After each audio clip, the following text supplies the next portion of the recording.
They say revenge is a dish best served cold. I disagree. I think it's better served piping hot, with a side of public humiliation and a garnish of complete social destruction. But I'm getting ahead of myself. Before we dive deeper into this story, I have one small request. Please subscribe, drop a like, comment, and hit that hype button to boost this channel so more people can discover these incredible Reddit stories. My name is Jack Donovan, and until 6 months ago, I thought I was living the American dream in Golden Hollow, Massachusetts. Picture-perfect suburb, manicured lawns that would make a golf course weep with envy, and neighbors who smile while mentally calculating your property value. I'm a defense attorney, 40 years old, with what I thought was a solid marriage to Vanessa, a senior tech manager who could debug code faster than I could cross-examine a witness. Golden Hollow is the kind of place where the biggest scandal is usually someone's recycling bin being out a day early. Where soccer moms drive Range Rovers to buy organic kale, and dads pretend to enjoy craft beer while secretly missing Budweiser. It's a place where appearances matter more than reality, where everyone's marriage looks perfect from the outside. That should have been my first warning. The morning everything changed started like any other Tuesday. I was in my home office, reviewing case files for a corporate embezzlement trial, when I heard Vanessa's phone buzzing incessantly from the kitchen.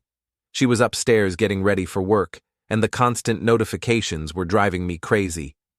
"Honey, your phone's having a seizure," I called up the stairs. "Just ignore it. Probably the book club group chat going crazy again." The book club. Vanessa had joined this little literary society about 8 months ago. Every Thursday night she'd disappear for 3 hours to discuss literature with 5 other wives from the neighborhood.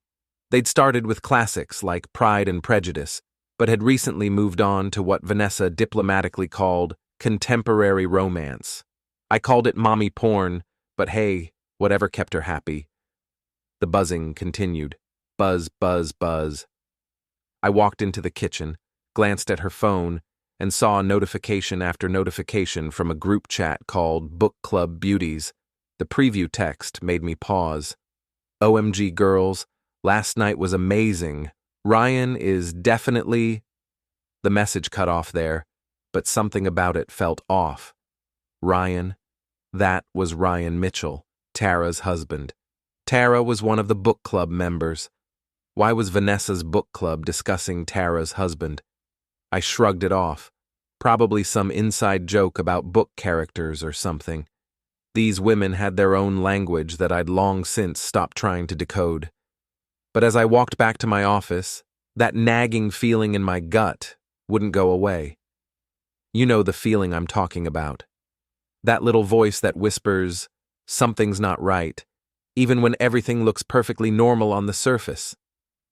Vanessa came downstairs 20 minutes later, looking stunning as always. At 40, she could still turn heads, with her auburn hair perfectly styled and her green eyes that had first caught my attention 15 years ago at a bar in Boston. She was wearing her power suit, navy blue, tailored, expensive. The kind of outfit that said, "I'm important, and I know it." "Sorry about the phone," she said, giving me a quick kiss on the cheek while grabbing her coffee. "You know how the girls get when they're excited about a book." "Must be some book?" I said, watching her face carefully. "Oh, it is. Very stimulating." She smiled, but something flickered in her eyes. "I might be late tonight. We're having an emergency book discussion at Erin's house." "Emergency book discussion?" "You wouldn't understand. It's a girl thing." And there it was. That phrase that had become increasingly common in our house. You wouldn't understand. When had I become too stupid to understand literature? I was a lawyer, for Christ's sake. I'd read everything from Dostoevsky to Grisham. But apparently, I wouldn't understand a book club discussion. "Right," I said. "Well, have fun with your stimulating literature." She grabbed her phone, scrolled through what looked like dozens of messages, and her smile widened. "Oh, I will." After she left, I tried to focus on my case files, but my mind kept wandering. Something was definitely off. Vanessa had been different lately. More secretive, more energetic. She'd started working out more, bought new clothes, changed her perfume. When I'd commented on it, she'd laughed and said she was having a renaissance. At the time, I'd been happy for her. Now, I was starting to wonder what kind of renaissance involved so much secrecy. My best friend Nate stopped by around noon with sandwiches from the deli. Nate owns a bar downtown called The Honest Mistake, and he has the kind of cynical wisdom that comes from listening to people's problems while serving them alcohol. "You look like someone stole your favorite briefcase," he said, unwrapping a pastrami on rye. "What's eating you?" "Probably nothing," I said. "Just, have you ever noticed anything weird about these book clubs that all the wives are joining?" Nate raised an eyebrow. "Weird how?" "I don't know. Vanessa's been acting strange, more secretive, always on her phone with these women having emergency discussions about books." "Jack, my friend, let me share some wisdom from behind the bar." Nate leaned back in his chair. "When a woman suddenly develops a passionate interest in literature and starts having secret meetings with other women, it's usually not about the books." "What do you mean?" "I mean, when's the last time you saw Vanessa actually reading a book?" I thought about it. Really thought about it. I couldn't remember seeing her with an actual book in months. But she was always on her phone, always texting, always talking about the book club. "You think they're not actually reading books?" "I think they're reading something, all right. Just not the kind of thing you'd find in a library." That afternoon, I couldn't concentrate on work. Nate's words kept echoing in my head. I found myself paying attention to things I'd previously ignored, like how Vanessa had started password protecting her phone, how she'd take it with her even to the bathroom, how she'd get excited about text messages but quickly hide the screen when I walked by. When Vanessa came home that evening, she was practically glowing. "How was the emergency book discussion?" I asked. "Incredible. We're reading this amazing novel about relationships, very complex, very adult." "What's it called?" She paused for just a moment too long. 50 Shades of Literature. "That's not a real book, Vanessa. It's an anthology. Very underground. You probably haven't heard of it." I stared at her. My wife, who used to be a terrible liar, was now lying to my face with the confidence of a seasoned politician. "Right," I said. "Sounds fascinating." That night, as Vanessa slept beside me, I lay awake staring at the ceiling. 15 years of marriage, and I was starting to feel like I was living with a stranger. The woman who used to tell me everything, who used to laugh at my jokes, who used to look at me like I was the most interesting person in the world, was now treating me like a roommate she barely tolerated. I thought about our 13-year-old daughter Ella, asleep down the hall. She'd been asking me lately why Mom was always on her phone, why she was always going out with her friends. I'd told her that Mom was just having fun with her book club, that it was healthy for married people to have their own interests. But lying there in the dark, listening to Vanessa's breathing, I wondered if I'd been lying to myself as much as I'd been lying to Ella. The next morning, everything changed. I was in the kitchen making coffee when Vanessa's phone, charging on the counter, lit up with a notification. Without thinking, I glanced at it. The message preview made me freeze. "Can't wait to see you tonight, Queen V. Last time was incredible. R." Queen V R.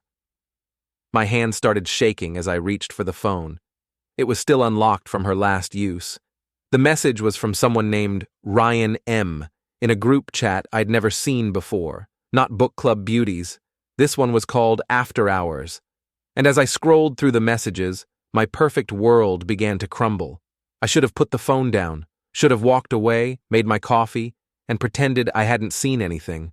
But once you've glimpsed the edge of the abyss, it's impossible not to look down. The After Hours chat had 5 members: Vanessa, Queen V, Aaron, E, Tara, T, someone named Madison, M, and Ryan, R. The conversation history went back months. My finger trembled as I scrolled up to see older messages. Queen V: "Girls, I need advice. Jack's been so boring lately. All work, no play. I'm fading here. E. Tell me about it. Mike hasn't touched me in weeks. I'm starting to think he's more interested in his golf clubs than me. T. At least your husbands have money. Mine's talking about budgeting for our anniversary dinner. Budgeting. Like I'm some kind of expense to be managed. M. That's why I've been seeing that trainer at Ryan's gym. Holy hell, girls. The things he can do. R. Ladies, you know I'm always here to help with your fitness needs. My stomach lurched. Ryan wasn't just some random guy in the chat. He was Ryan Mitchell, Tara's husband. And he owned a gym downtown. But if he was Tara's husband, why was he in a chat with other women talking about fitness needs? I kept scrolling. Queen V. Ryan, you're terrible. But speaking of fitness, I might need a personal training session soon. R. For you, Queen V, anytime. You know I've got special techniques just for you. T. OMG, you two, get a room. E. Wait, T, you're okay with this? T. Honey, Ryan can train whoever he wants, as long as he comes home to me with that energy. Plus, you should see what Queen V's husband bought her for her birthday. That tennis bracelet was expensive. Some of that money needs to trickle down to us. I had to put the phone down. My hands were shaking so badly I could barely hold it. The tennis bracelet. I'd bought Vanessa a tennis bracelet for her birthday 3 months ago. It had cost me nearly $5,000, money I'd saved for months from my bonus cases. They were talking about my money, my gift, like it was some kind of commodity to be shared. I picked up the phone again, my lawyer brain kicking in.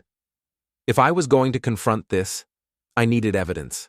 I needed to understand the full scope of what was happening. M. Speaking of money, has anyone seen Aaron's new car? That BMW didn't buy itself. E. Mike's been working overtime. I convinced him we needed reliable transportation for safety. He's such a sucker for the safety angle. Queen V. Men are so easy to manipulate when you know which buttons to push. Jack thinks I'm having a renaissance. If only he knew what kind of awakening I'm really having. R. Your secret's safe with us, Queen V, especially after last Tuesday. T. Details, girl, details. Queen V.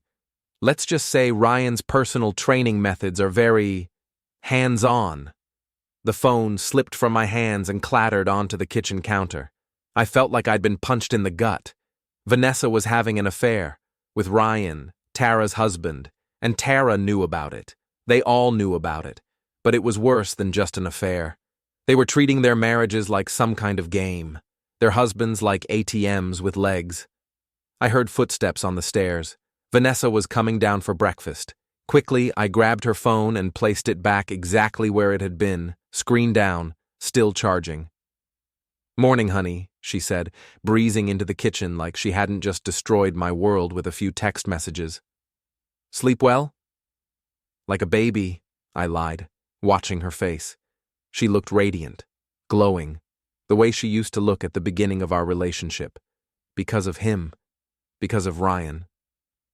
I might be late again tonight, she said, pouring herself coffee. The book club is doing a special reading session. Another emergency? Something like that. She grabbed her phone, and I watched her face light up as she saw new messages. Her fingers flew across the screen as she typed a response. I wanted to grab the phone, to scream, to demand answers. But the lawyer in me held back. I needed more information. I needed to understand the full scope of this betrayal before I made my move. What are you reading this week?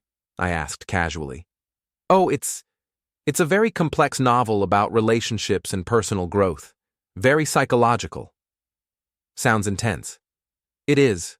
Very stimulating. She smiled that same secretive smile I'd been seeing for months. You wouldn't be interested. After she left for work, I sat in my kitchen for an hour, staring at my coffee and trying to process what I'd learned. 15 years of marriage. 15 years of building a life together, of shared dreams and plans and inside jokes, and she was throwing it all away for what? some muscled gym owner who was apparently servicing half the neighborhood wives. I called Nate. "I need a drink," I said, when he answered. "It's 9 in the morning, Jack. I need a drink and I need to talk. Can you open early?" "That bad, huh? Give me 20 minutes. The honest mistake was empty when I arrived, which was perfect. Nate poured me a whiskey without asking what I wanted. "Okay," he said. "Talk." I told him everything. About the chat, the messages, the affair, the way they talked about their husbands like we were resources to be exploited. Nate listened without interrupting, his expression growing darker with each detail. "Jesus, Jack," he said when I finished. I knew something was off, but this is next level. I don't know what to do, Nate. Part of me wants to confront her right now. Part of me wants to pack my bags and disappear. And part of me wants to what? Wants to destroy them all. Nate nodded slowly. "The question is, what do you want the end result to be? You want to save your marriage? You want revenge? You want to just walk away?" "I don't know if there's a marriage left to save. You should have seen the way she talked about me in those messages, like I was some kind of mark." "Then maybe it's time to show them what happens when you con a lawyer." That afternoon, I did something that would have horrified me a week earlier. I created a fake social media account and started investigating. Ryan's gym, Iron Paradise, had a website with staff photos. There he was, tall, muscled, with the kind of artificial tan and perfect teeth that screamed personal trainer. His bio mentioned that he specialized in helping clients achieve their personal best. I bet he did. I drove by the gym around lunchtime and saw Vanessa's car in the parking lot. She was supposed to be at work. I sat in my car across the street for 2 hours, and when she finally came out, she wasn't alone. Ryan walked her to her car, and even from a distance, I could see the way he touched her arm, the way she smiled up at him. 15 years of marriage, and my wife had never looked at me the way she was looking at him. That evening, Vanessa came home late again, claiming she'd been stuck in meetings. She was practically vibrating with energy, humming while she made dinner, texting constantly. "Good day at work?" I asked. "Incredible day. Very productive." I watched her fingers fly across her phone screen, watched the little smile that played at the corners of her mouth as she read responses. "Vanessa," I said carefully, "is everything okay with us?" She looked up, and for a moment I saw something flicker in her eyes. Guilt? Annoyance? "Of course, honey. Why would you ask that?" "I don't know. You seem different lately. Distant." "I'm not distant. I'm just exploring new aspects of myself. It's healthy for people to grow and change. Are you happy? With us, I mean?" She put down her phone and looked at me directly. "Jack, marriage isn't about being deliriously happy every moment. It's about partnership, stability, building a life together." "That's not really an answer.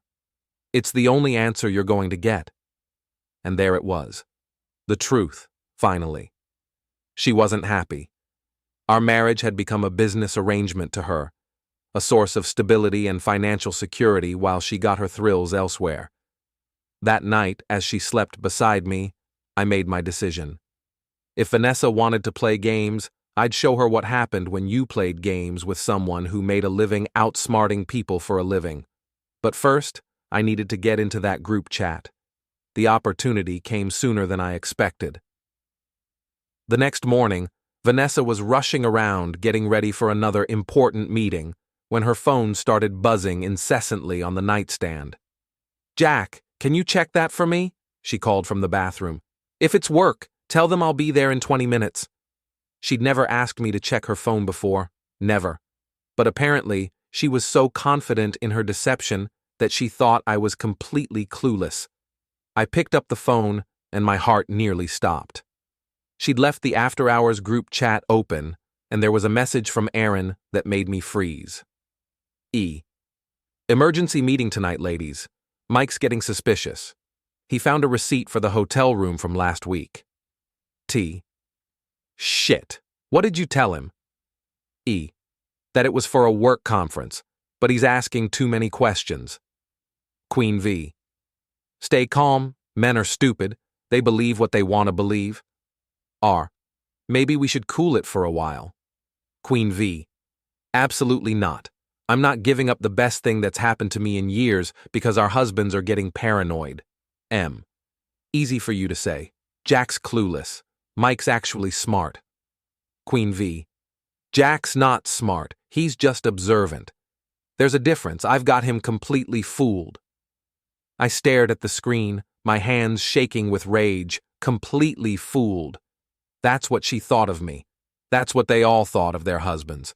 Without thinking, I did something that would change everything. I accidentally hit the add contact button while trying to scroll, and somehow, I still don't know how, I ended up adding myself to the group chat. My contact information popped up in the chat. Jack Donovan has been added to the group. For a moment, everything went silent. Then my phone, sitting on my dresser, started buzzing with notifications from the after hours chat. Honey, what was the message? Vanessa called from the bathroom. Just spam, I managed to say. I quickly deleted the notification from her phone and backed out of the chat, but the damage was done. I was now a member of their secret group, and they had no idea. My phone was going crazy with messages. I grabbed it and ran downstairs to my office. T. Who the hell added Jack? E. Oh my God, oh my God, oh my God. R. Everyone calm down. How much could he have seen? Queen V. I don't know. My phone was acting weird this morning. M. We need to delete everything, right now. E. It's too late. He's in the chat. He can see everything. R. V. Where's Jack right now? I watched in real time as they panicked, and a cold smile spread across my face. They thought I'd seen everything by accident. They had no idea I'd been reading their messages for days. Instead of leaving the chat, I decided to have some fun. Jack Donovan. Well, this is interesting. The chat went silent. I could practically feel their panic through the screen. Queen V. Jack? How did you get in here? Jack. Donovan. Technology's amazing, isn't it? You can learn so much about people from their private conversations. T. Jack, this isn't what it looks like. Jack Donovan. Really, Tara, because it looks like my wife is having an affair with your husband and you're all okay with it as long as there's enough money to go around. E. We can explain everything. Jack. Donovan. I'm sure you can. You seem very creative when it comes to explanations. Hotel conferences, book clubs, personal training sessions. R. Look, man, we should talk about this like adults. Jack Donovan. Adults? Adults don't sneak around behind their spouses' backs. Adults don't treat their marriages like ATMs. Adults don't rate their partners like they're stocks in a portfolio. Queen V. Jack, please, can we discuss this privately? Jack. Donovan. Privately? Like how you've been privately discussing our marriage with your little book club? I don't think so. Then I did something that felt absolutely incredible. I started taking screenshots of everything. Every message, every conversation, every dirty detail of their elaborate deception. And then I did something even better. I started adding people to the chat. Mike Thompson has been added to the group. David Chen has been added to the group. Tom Bradley has been added to the group. Every husband, every man who'd been betrayed, lied to, and treated like a fool. I added them all. The chat exploded. Mike Thompson. Aaron, what the hell is this? David Chen. Madison? Are you kidding me right now? Tom Bradley. Someone better start explaining what's going on here. T. Everyone just calm down. Mike Thompson. Calm down? My wife has been lying to me for months. E. Mike, I can explain. Mike Thompson. Explain what? How you've been using our money to pay for hotel rooms with other men. David Chen. Madison, is this real? Have you been cheating on me? M. David, it's not what you think. David Chen. It's exactly what I think. It's exactly what it says right here in black and white. The chat was chaos. Wives trying to explain, husbands demanding answers, Ryan trying to play peacemaker while simultaneously being exposed as the neighborhood homewrecker. And through it all, I sat in my office, watching my wife's world collapse in real time. Queen V. Jack, please remove everyone from the chat. We can work this out. Jack Donovan. Work this out? Like how you worked out your personal training sessions with Ryan? R. Dude, you're making this worse than it needs to be. Jack Donovan. Am I Ryan? Or am I just making it public? Tom Bradley. Wait, Ryan Mitchell? You're Tara's husband. T. Tom, I can explain. Tom Bradley.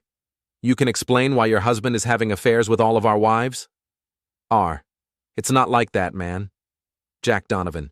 It's exactly like that. Read the chat history, gentlemen. It's all there. Every lie, every betrayal, every time they laughed about how stupid we were.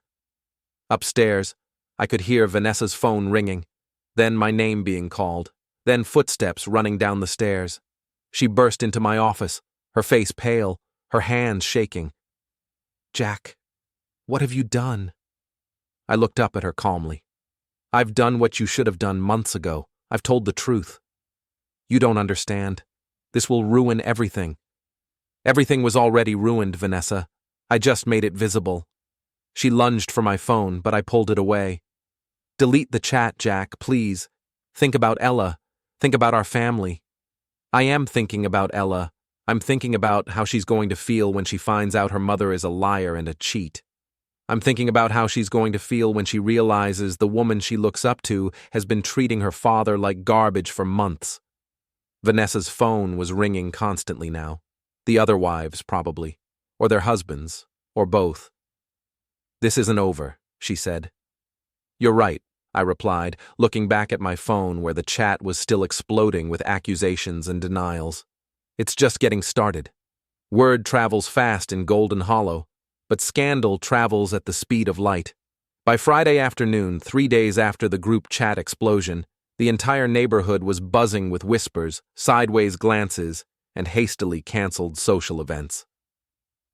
The Hendersons' annual neighborhood barbecue, however, was still on for Saturday. Patricia Henderson had been planning it for months, and she wasn't about to let a little adultery scandal ruin her perfectly organized social event. Besides, as she told anyone who would listen, we're all adults here. We can be civilized. Patricia had no idea what was coming. I almost didn't go. Vanessa had been sleeping in the guest room since Wednesday, communicating with me only through terse notes about Ella's schedule and household logistics. The silence in our house was deafening, broken only by the constant buzzing of her phone as she tried to manage the fallout from the chat. But Nate convinced me to attend. You can't hide forever, Jack, he said over beers at his bar Friday night. Besides, this is your chance to see how the other husbands are handling things. You might find some allies. Or I might find myself getting punched by angry wives. That's what makes it interesting. Saturday afternoon, I walked across the street to the Hendersons' backyard, where Patricia had set up her usual elaborate spread. White tablecloths, catered food, a full bar, and enough decorations to make a wedding planner weep with envy. Under normal circumstances, it would have been a pleasant way to spend a Saturday afternoon. These were not normal circumstances. The tension was so thick, you could cut it with a butter knife. People stood in small clusters, speaking in hushed tones, with the kind of forced casualness that screamed, "We're all pretending everything is normal." Mike Thompson was standing by the bar, looking like he hadn't slept in days. David Chen was picking at a plate of food while staring daggers at his wife Madison, who was huddled with the other book club wives near the pool.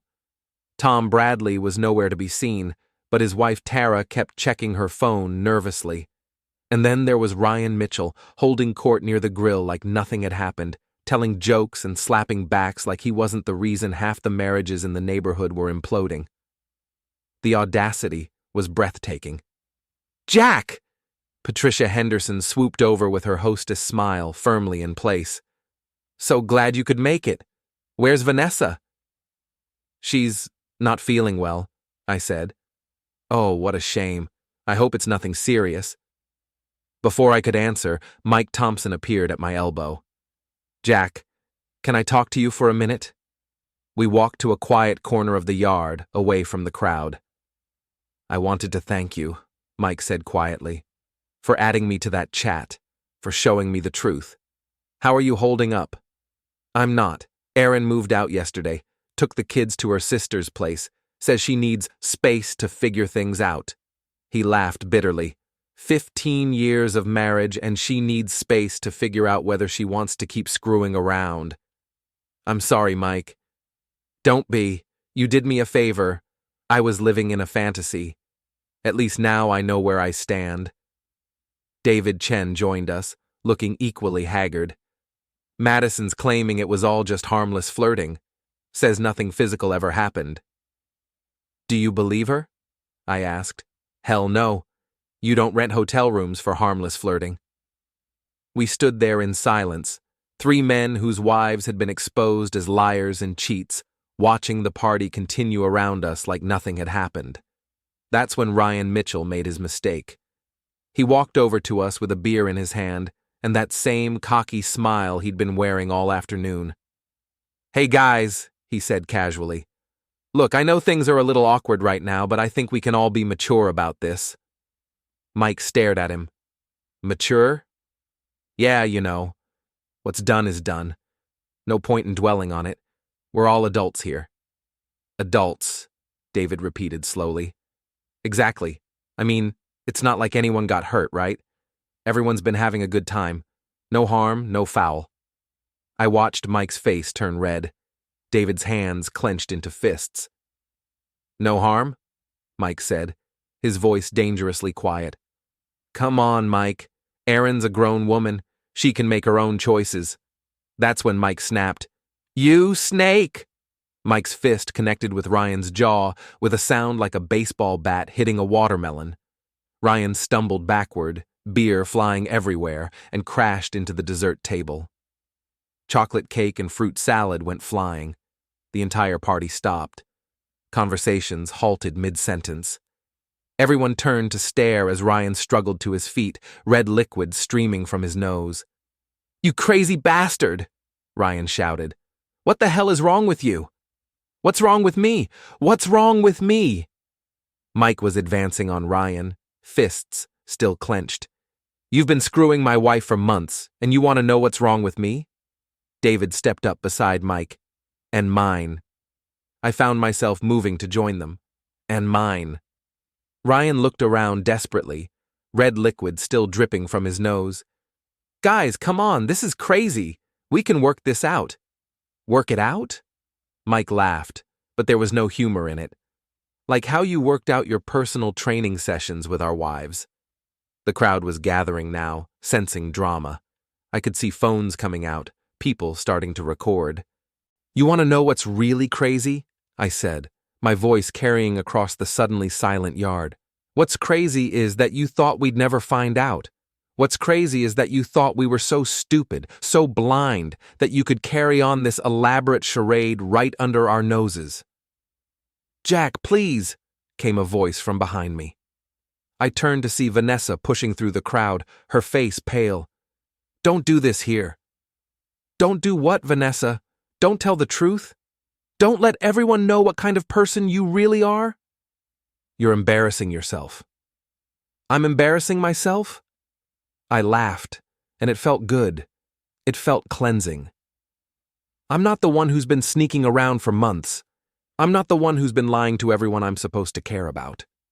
Erin appeared beside Vanessa, along with Madison and Tara, the book club wives, united in their desperation. "This is getting out of hand," Erin said. "We should all just go home and deal with this privately." "Privately?" David stepped forward. "Like how you've been dealing with your marriage privately? In hotel rooms?"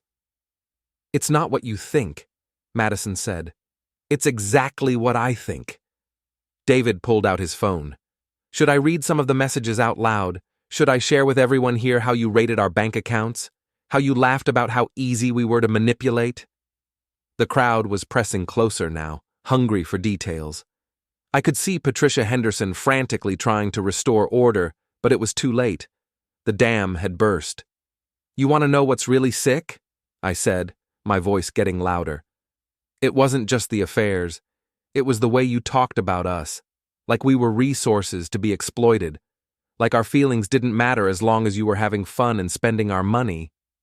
"That's not true," Vanessa said, but her voice lacked conviction.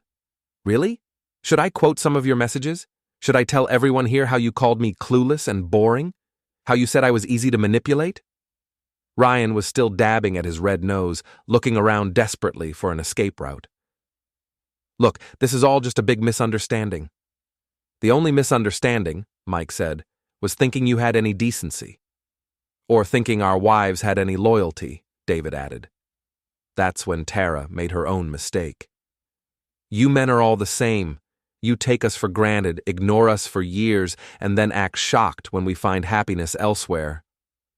The words hung in the air like a toxic cloud. "Happiness?" Tom Bradley's voice came from behind the crowd.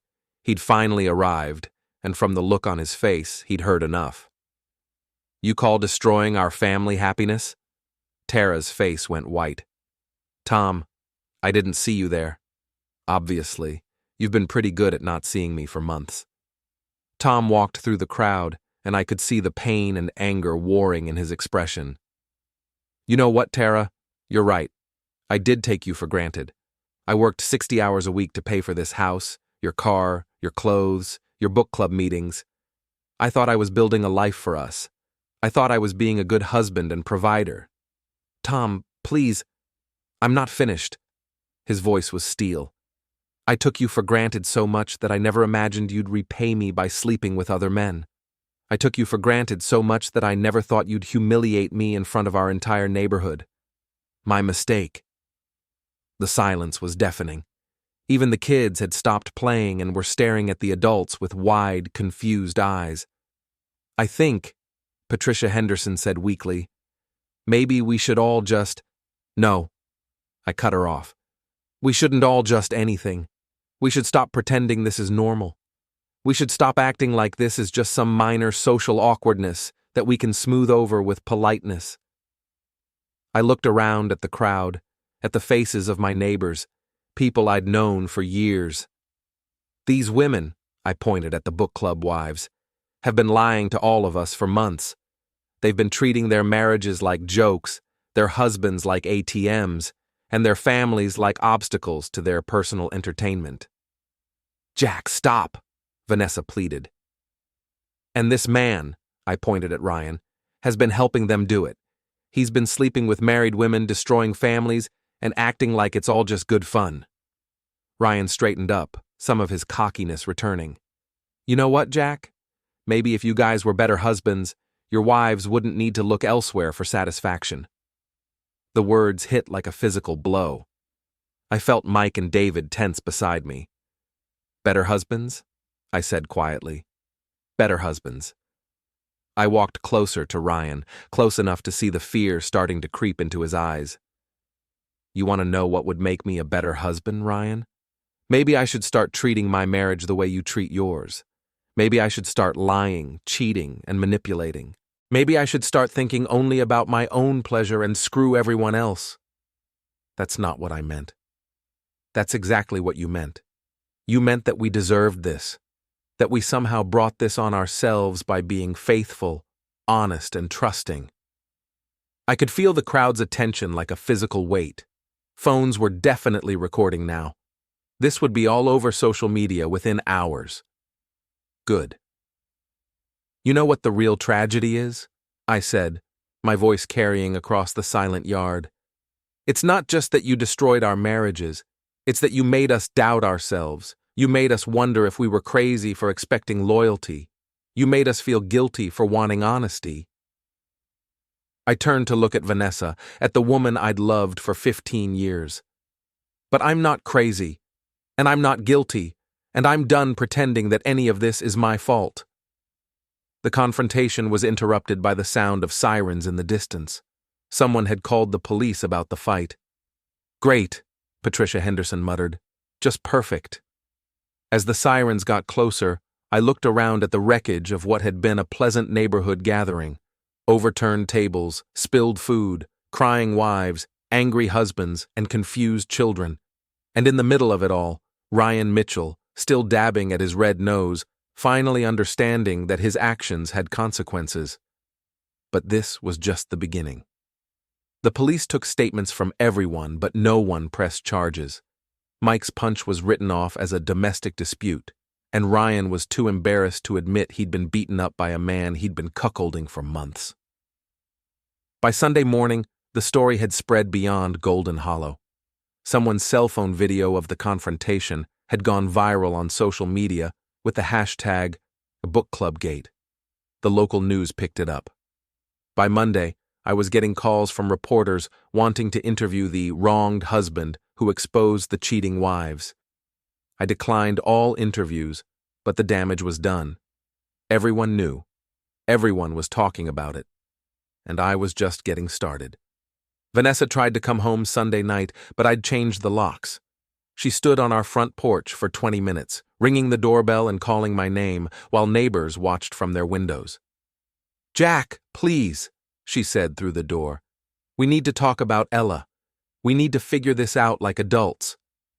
"Adults don't have affairs," I called back. "Adults don't lie to their families for months. Adults don't humiliate their spouses in front of the entire neighborhood. I never meant for it to go this far. You never meant to get caught." She ended up staying at Aaron's house, which was ironic since Aaron was also homeless after Mike kicked her out. Monday morning, I took Ella to school myself. She'd been staying at her friend Sarah's house over the weekend, but she needed to come home eventually. "Dad," she said as we pulled into the school parking lot, "kids are saying things about Mom." "What kind of things?" "Mean things, about her and other men, about you fighting with people." I pulled into a parking space and turned to look at my daughter. At 13, she was old enough to understand more than I wanted her to, but still young enough to be devastated by it. "Ella, your mom and I are having some problems, adult problems. It's not your fault, and it doesn't change how much we both love you." "Are you getting divorced?" The question hit me like a punch to the gut.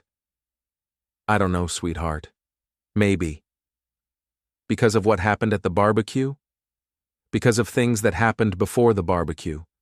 The barbecue was just when everyone found out about them. She nodded, trying to be mature about something no 13-year-old should have to deal with. "Dad, are you going to be okay?" "I'm going to be fine, Ella. Better than fine. I promise." After dropping her off, I drove to my office and did something I'd never done before. I called in sick. Then I spent the morning researching private investigators.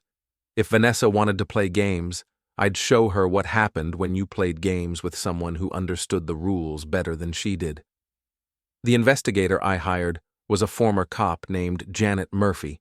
She was in her 50s with gray hair and the kind of no-nonsense attitude that inspired confidence. "I'll be honest with you, Mr. Donovan," she said as we sat in her office. "Most of what I'm going to find you probably already know. Your wife's been having an affair, probably with this Ryan character, probably for several months. I want documentation, photos, receipts, everything. I want a paper trail that shows exactly what she's been doing and for how long." "Planning on divorcing her?" "Planning on destroying her." Janet raised an eyebrow. "That's not usually how I recommend handling these situations." "This isn't a usual situation." She studied me for a moment. "What exactly do you want me to find?" "Everything. Every lie she's told, every dollar she's spent, every time she's been somewhere she shouldn't have been. I want to know exactly how deep this goes." "And what are you planning to do with that information?"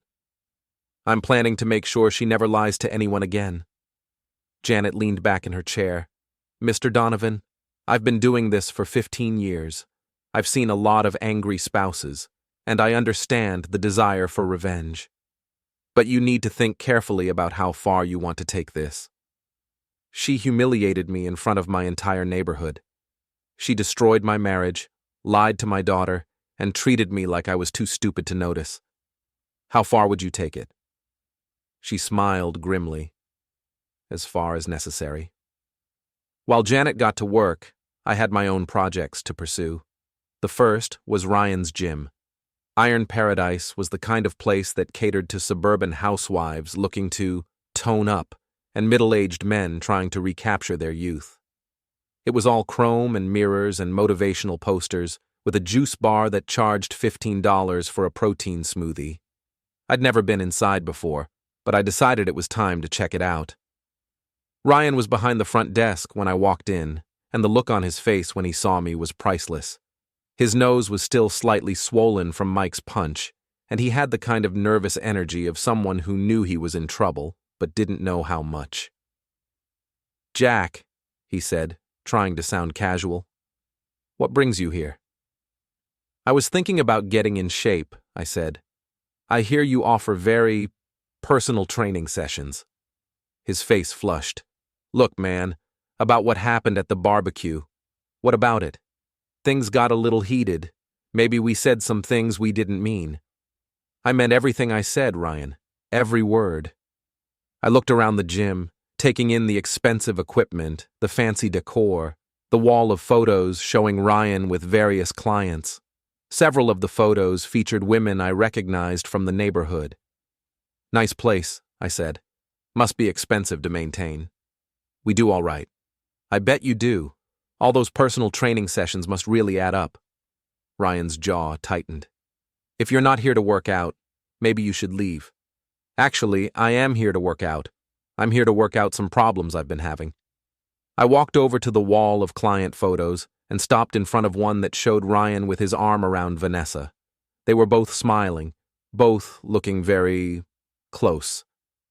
"This is a nice picture," I said loudly enough for the other gym members to hear. "Very intimate." "Jack, don't. Is this what you call professional distance, Ryan? Because where I come from, we call this something else entirely." Other people in the gym were starting to stare. I could see them recognizing me, recognizing the situation.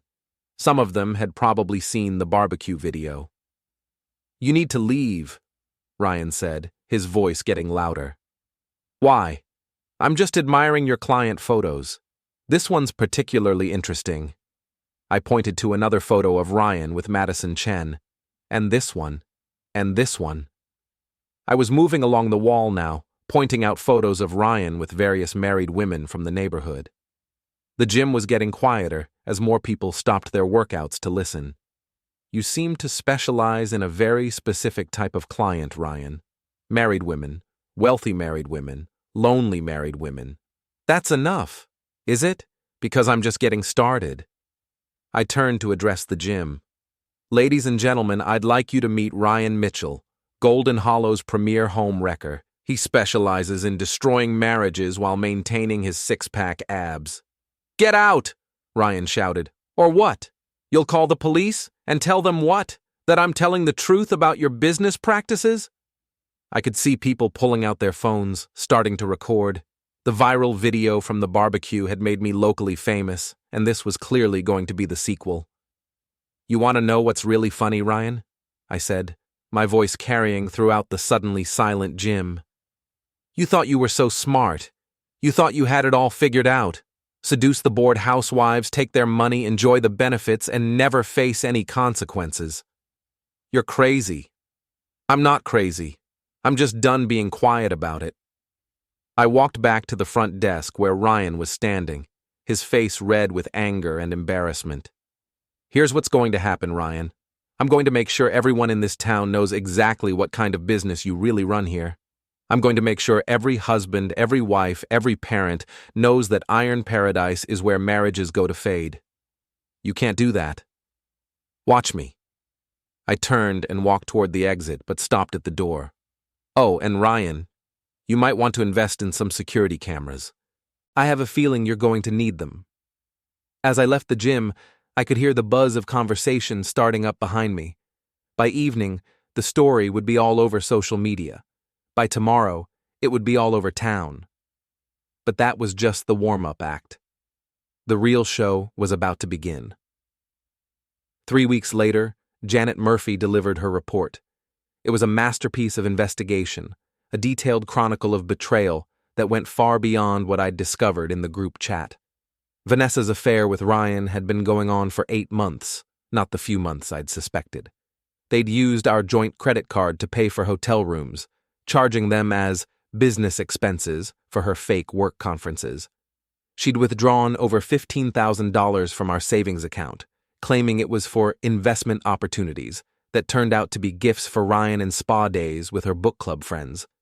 But the real bombshell was what Janet had discovered about Vanessa's job.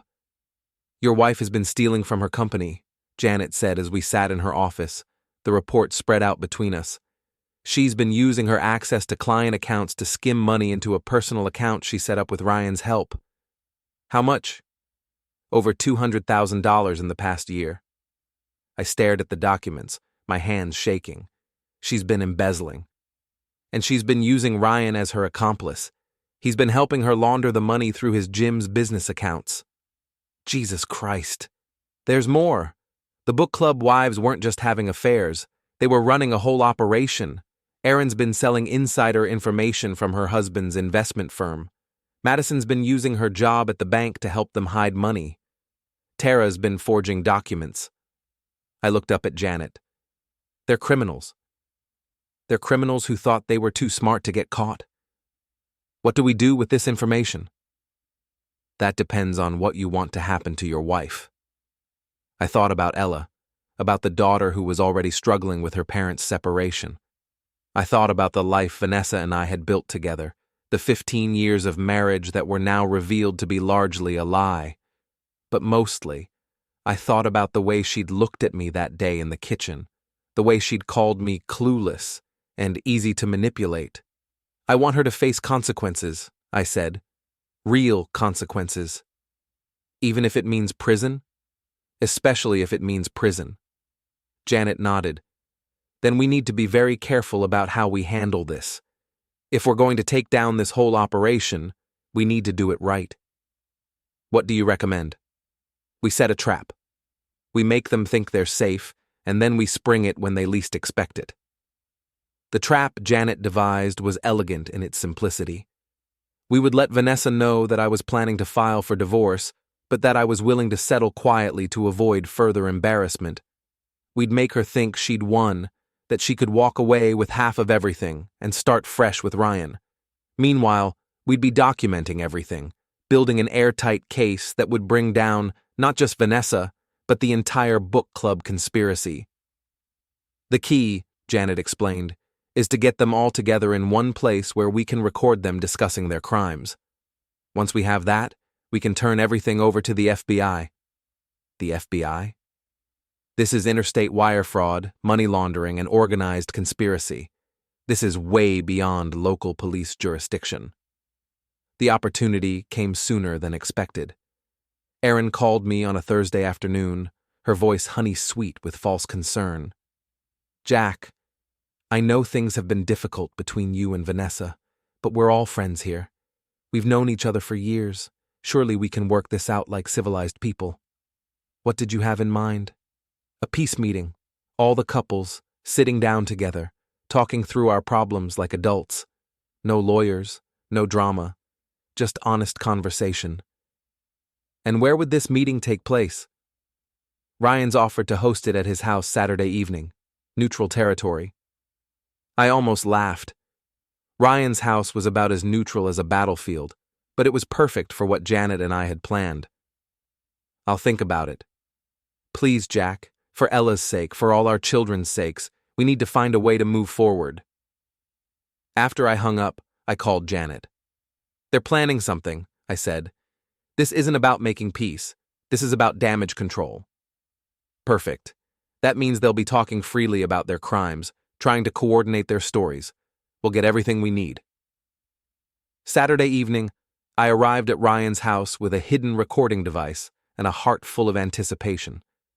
The house was a monument to suburban excess, massive, over-decorated, and paid for with money that I now knew came from destroying other people's marriages. Everyone was there. All the book club wives looking nervous but determined. All the betrayed husbands looking like they'd rather be anywhere else. And Ryan, playing the gracious host while sporting a black eye that Mike had given him during their second encounter earlier in the week. "Jack," Vanessa stood up as I entered the living room. "Thank you for coming. Wouldn't miss it." We all sat in Ryan's oversized living room, the tension so thick you could cut it with a knife. For a moment, nobody spoke. Then Erin cleared her throat. "We all need to acknowledge that mistakes were made," she began. "But we're all adults here, and we all have children to think about. We need to find a way to move forward that protects everyone involved." "Protects everyone?" Mike laughed bitterly. "You mean protects you from the consequences of your actions?" "We're not the only ones who made mistakes," Tara said defensively. "You men weren't exactly perfect husbands." "Perfect enough not to steal money and cheat on our wives," David shot back. "Nobody stole anything," Madison said quickly. Too quickly. I leaned forward. "Really? Because I've been doing some investigating, and I've discovered some very interesting financial irregularities." The room went silent. "What kind of irregularities?" Ryan asked. "The kind that involve offshore accounts, forged documents, and embezzled funds." Vanessa's face went white. "Jack, what are you talking about?"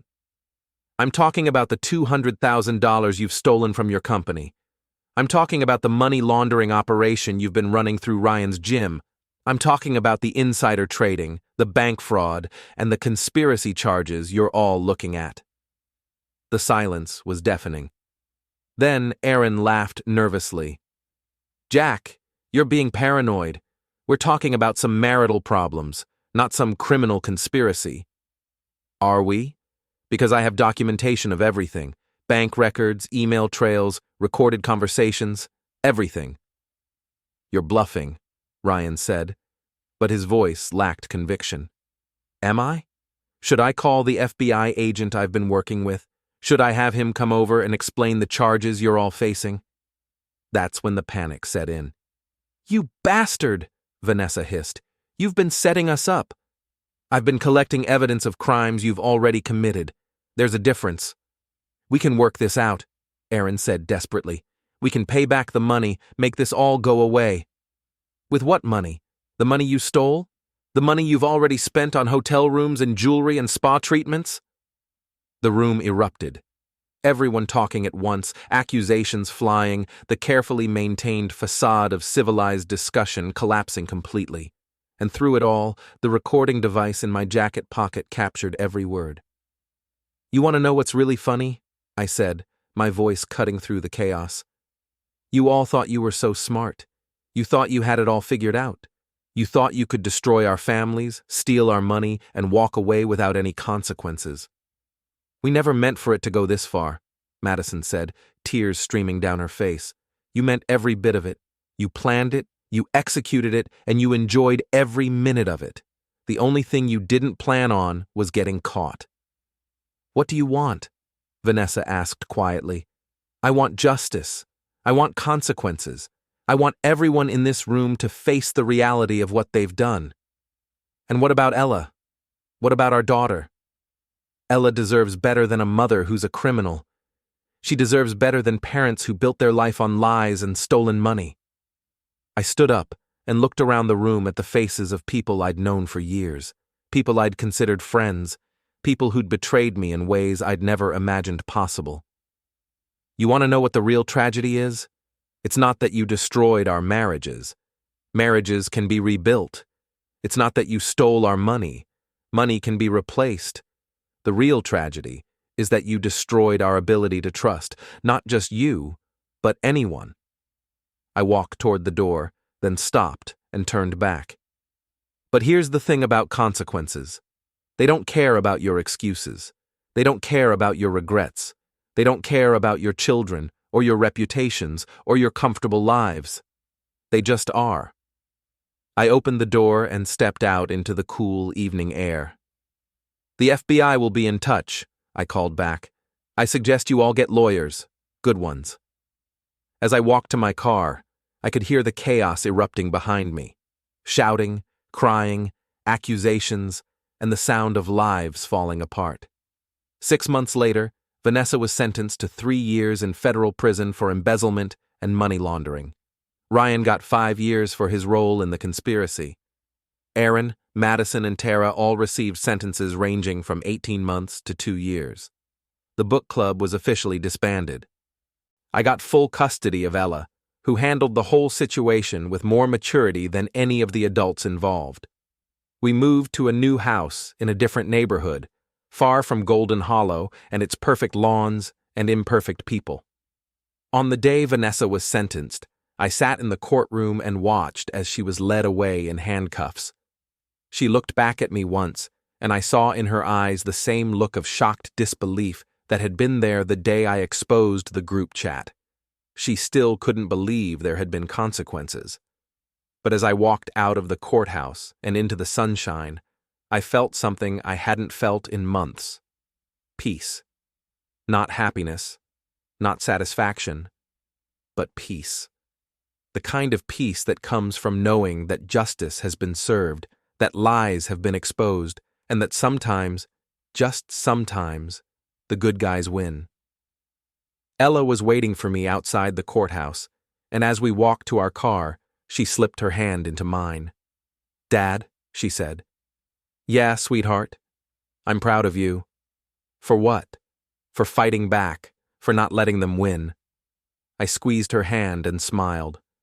Sometimes, Ella, the best revenge is simply telling the truth. As we drove away from the courthouse, I thought about Golden Hollow, about the neighborhood where everyone's lawn was perfect and everyone's life was a carefully maintained lie. I thought about the book club wives and their elaborate schemes, about Ryan and his gym of broken marriages, about the web of deception that had taken months to unravel, and I realized that sometimes the most devastating revenge isn't violence or cruelty or elaborate schemes of your own. Sometimes the most devastating revenge is simply refusing to be a victim. Sometimes the most devastating revenge is justice.